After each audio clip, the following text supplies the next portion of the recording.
বাংলা কখনো বড় শিল্পের হাব ছিল না এবং হতেও পারবে না। মহুয়া মৈত্রর কথা বলাই ছেড়ে দেওয়া উচিত। আপনি শুধু কাগজ থেকে পড়তে পারেন, কারণ স্ক্রিপ্ট ছাড়া বললেই আপনি দুনিয়াকে প্রমাণ দিয়ে দেন যে আপনার বৌদ্ধিক ক্ষমতা একেবারে শূন্যের কোঠায়।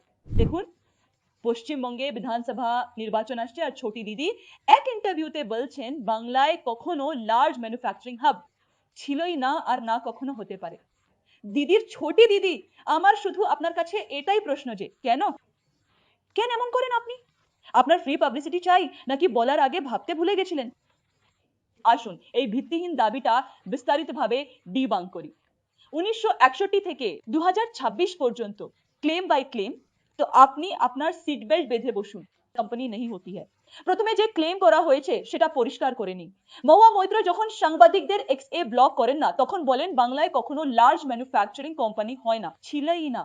মানে সোজা, না ইন্ডাস্ট্রি ছিল, না স্কেল ছিল, না ইকোসিস্টেম ছিল। সমস্যা হলো এই স্টেটমেন্টটা ওপিনিয়ন নয়, এই দাবিটা সরাসরি ইতিহাসের বিরুদ্ধে। তথ্য অন্য কথা বলে।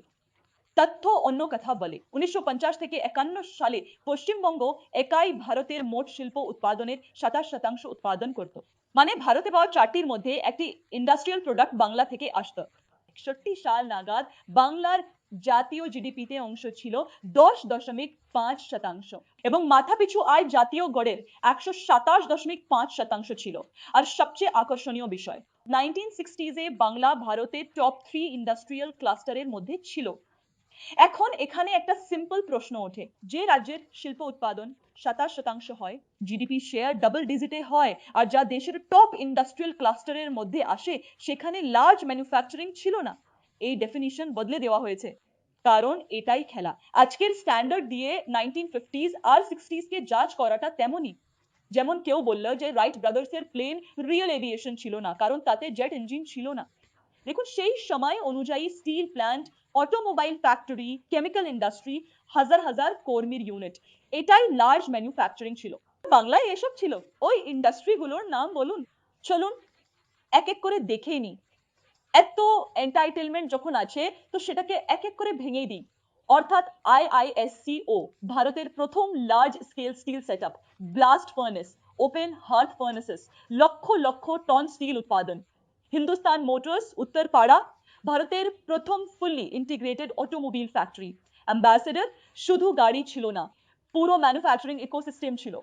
আইটিসি 1910 থেকে কলকাতায় শুধু টোব্যাকো নয়, প্যাকেজিং, প্রিন্টিং সবকিছুর ইন্ডাস্ট্রিয়াল স্কেল প্রোডাকশন করছিল।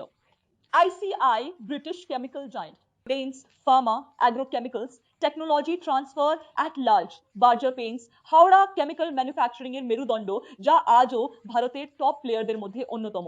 Indian aluminium, graphite India, metal box, non ferrous metals, electrodes, industrial packaging, এইসব ক্যাপিটাল ইন্টেন্সিভ ইন্ডাস্ট্রি ছিল। আর এগুলো বিচ্ছিন্ন উদাহরণ ছিল না। হাওড়াকে এশিয়ার শেফিল্ড বলা হতো। ভাবুন তুলনাটা কার সাথে? ইংল্যান্ডের স্টিল ক্যাপিটালের সাথে। অন্যদিকে দুর্গাপুর বেল্টে plant induction, industrial city steel plant, alloy still, chemicals, পুরো ইকোসিস্টেম একসাথে। চিত্তরঞ্জনে লোকোমোটিভস, হিন্দুস্তান কেবলসে টেলিকম পরিকাঠামো, কাঁচ, অ্যালুমিনিয়াম, রাসায়নিক, ইঞ্জিনিয়ারিং। এটা কেবল একটা সেক্টর ছিল না, এটা ছিল একটা শিল্প সভ্যতা। এখন এখানে থেমে আবার সেই প্রশ্ন, এই সব কি ছিল? স্মল স্কেল, ইনফর্মাল ইকোনমি, নাকি হাম্বা হাম্বা রুম্বা রুম্বা ছিল? ইন্ডাস্ট্রি যে ছিল এটা তো আমরা প্রতিষ্ঠা করেছি, কিন্তু এখন প্রশ্ন হলো যে ইন্ডাস্ট্রিটা গেল কোথায়? কারণ যে রাজ্য ভারতের ইন্ডাস্ট্রিয়াল পিলার ছিল, সেটা হঠাৎ সার্ভিস ইকোনমি কি করে হলো? এটা রাতারাতি হয়নি, এর স্টেপ বাই স্টেপ ডিসম্যান্টলিং হয়েছে। প্রথম ধাক্কাজকে বাদ বারবার। প্রথম ছিল পার্টিশন, জুট মিল বাংলায় রয়ে গেল, কাঁচামাল পূর্ব পাকিস্তানে চলে গেল, আর সাপ্লাই চেইন ভেঙে গেল। কিন্তু আসল পতন তারপর শুরু হয় 1967 পর। বারবার রাজনৈতিক হস্তক্ষেপ, আগ্রাসী ট্রেড ইউনিয়নিজম এবং ক্রমাগত স্ট্রাইক চালানোর সিদ্ধান্ত বোর্ড রুমে নয়, রাস্তায় হতে লাগলো। আর ফলস্বরূপ ইন্ডাস্ট্রি ধীরে ধীরে বাংলা ছেড়ে মহারাষ্ট্র, গুজরাট শিফট হতে লাগলো। আজ যখন মমতা ব্যানার্জি, কংগ্রেস বা লেফট নিজেরাও গুজরাটকে নিয়ে কান্নাকাটি করে, তাদের আয়না দেখা উচিত। ইন্ডাস্ট্রি তো আপনাদের কাছেই ছিল, অন্য রাজ্যে শিফট আপনাদের কারণে হয়েছে। যাই হোক, তারপর 34 বছরের লেফট রুল। আইডিওলজি পরিষ্কার ছিল, প্রাইভেট ক্যাপিটালের ওপর অবিশ্বাস, স্টেট কন্ট্রোল আর লেবার ফার্স্ট পলিটিক্স। শর্ট টার্মে এটা পলিটিক্যাল উইন ছিল, লং টার্মে ইন্ডাস্ট্রিয়াল সুইসাইড। 1991 এ যখন ইন্ডিয়া লিবারালাইজ করছিল, সাউথ ইন্ডিয়া বুম করছিল, বাংলা অলরেডি পিছিয়ে পড়েছিল। আইটি, অটো, ম্যানুফ্যাকচারিং সব নতুন বিনিয়োগ অন্য রাজ্যগুলোতে চলে গিয়েছিল এবং তারপর এল final turning point Singur. 997 acre জমির ওপর টাটা ন্যানো প্ল্যান্ট, বাংলার প্রথম বড় পোস্ট ইন্ডাস্ট্রিয়ালাইজেশন অটোমোবাইল প্রজেক্ট। কিন্তু হলোটা কি? Protest, agitation, political mobilization. আর কে করেছিল? মমতা ব্যানার্জি আর কে? ব্যাস আর কি ছিল? টাটা মোটরস প্ল্যান্ট তুলে গুজরাট চলে গেল। এটা শুধু একটা ফ্যাক্টরি যাওয়া ছিল না, এটা সিগন্যাল ছিল যে বাংলা বড় ম্যানুফ্যাকচারিং এর জন্য সেফ নয়। তারপর নন্দীগ্রামে এসইজেড ক্যান্সেল। এখন এখানের আইরনি দেখুন, প্রথমে কয়েক দশক ধরে পলিসি ইন্ডাস্ট্রিকে বাইরে ঠেলে দিয়েছে, আর যখন একটা সুযোগ ফিরে এলো সেটাও পলিটিক্যালি ডিস্ট্রয় করে দেওয়া হলো।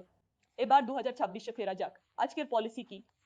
নো ফোর্স ল্যান্ড অ্যাকুইজিশন, মানে সরকার ইন্ডাস্ট্রির জন্য জমি নেবে না, কোম্পানিরা নিজে কিনবে।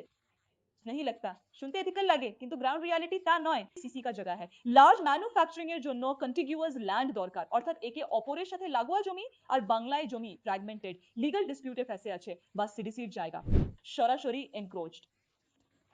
বন্ধ জুট মিল, পেপার মিলের হাজার হাজার একর জমি পড়ে আছে কিন্তু ইউজেবল নয়। কেন? কারণ ওখানে স্লাম, আনঅথরাইজড কনস্ট্রাকশন আর লোকাল সিন্ডিকেটের কন্ট্রোল আছে।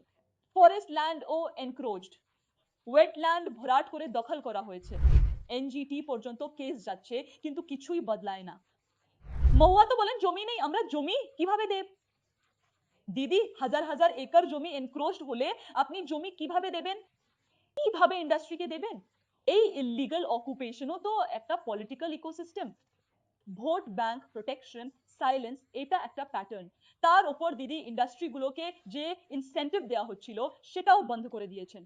বলেছেন আগে যা দেওয়া হয়েছিল ফেরত দাও, মানে একদিকে ল্যান্ড লকড, অন্যদিকে ইন্ডাস্ট্রির পলিসি ব্লকড। জানেন ছোট দিদি আখের এমন অদ্ভুত কথা কেন বলছেন? ইতিহাস মুছতে, ন্যারেটিভ রিরাইট করতে। কারণ যদি এই ন্যারেটিভ চলে যে বাংলায় লার্জ ম্যানুফ্যাকচারিং ইউনিট ছিলই না, তাহলে ব্যানার্জি সরকারের উপর প্রশ্ন তুলে লাভ হবে না। এরা হাত ঝেড়ে ফেলবেন যে ইন্ডাস্ট্রি ছিলই না, জমি নেই, নতুন ইন্ডাস্ট্রি কিভাবে আনবো? This is the game. তাই আপনার এটা জানা জরুরি যে জমিও আছে আর ইন্ডাস্ট্রিও ছিল। শুধু ইন্ডাস্ট্রিকে সিস্টেম্যাটিক্যালি সরানো হয়েছে আর জমিকে পলিটিক্যালি এনক্রোচ করা হয়েছে। সব ভোটের জন্য কার, এটা আপনাদের বলার দরকার নেই। আমাদের এই কন্টেন্ট কেমন লাগলো প্লিজ কমেন্ট সেকশনে জানাবেন, আর আরো ভিডিওর জন্য মাই চ্যানেলকে সাবস্ক্রাইব করতে ভুলবেন না। জয় হিন্দ।